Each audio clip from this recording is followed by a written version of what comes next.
ब्रह्मकमळ जे रात्री उमलतं आणि चमत्कार घडतो. होय, ब्रह्मकमळ उमललं म्हणजे आपल्या घराचे नशिबाचे दरवाजे उघडतात असं म्हटलं जातं.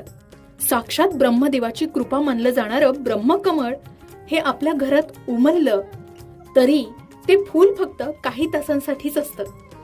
या वेळेत काही आवश्यक गोष्टी कराव्या असं सांगितलं जातं. चला तर मग आजच्या व्हिडिओमध्ये आपण या दुर्मिळ फुलामागचे धार्मिक रहस्य, वैज्ञानिक कारणं जाणून घेऊयात आणि तुमच्या घरी सुद्धा ब्रह्मकमळ असेल आणि ते उमललं असेल तर त्यावेळी काय करावं हे सुद्धा जाणून घेऊया. ब्रह्मकमळ हे काही तासांसाठी उमलणारं दुर्मिळ फूल मानलं जातं आणि हे पाहण्यासाठी अनेक जण रात्रभर जागरण सुद्धा करतात. पण या फुलाबद्दल अशी श्रद्धा का आहे की ते फुललं की घरात शुभ घटना घडतात? खरंच यामुळे मनोकामना पूर्ण होतात का? तर ब्रह्मकमळाशी संबंधित धार्मिक मान्यता जाणून घेऊया. धार्मिक श्रद्धेनुसार ब्रह्मकमळ फुलणं हे शुभ मानलं जातं. हे फूल उमलल्यावर घरातील वातावरण अधिक प्रसन्न आणि शांत होतं अशी अनेकांची धारणा आहे.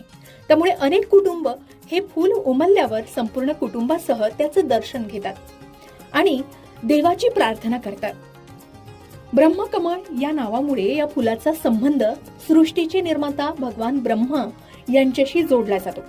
काही धार्मिक मान्यतेनुसार ते फूल भगवान श्री हरी विष्णू आणि भगवान शिव यांनाही अत्यंत प्रिय मानलं गेलंय. त्यामुळे हे फूल उमलल्यावर या देवतांची पूजा करणं विशेष कृपा प्राप्त करून देते अशी श्रद्धा आहे.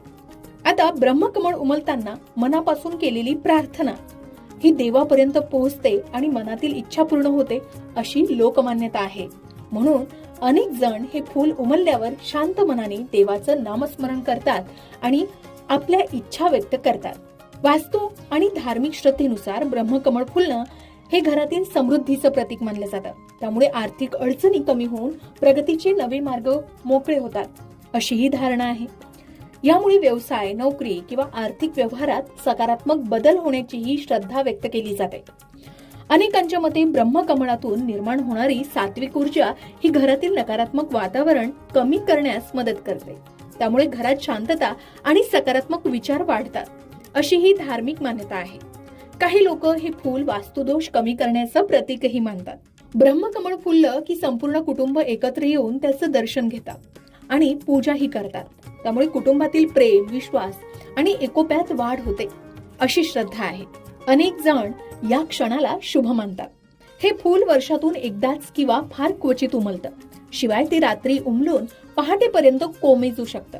त्यामुळे त्याचं दर्शन मिळणं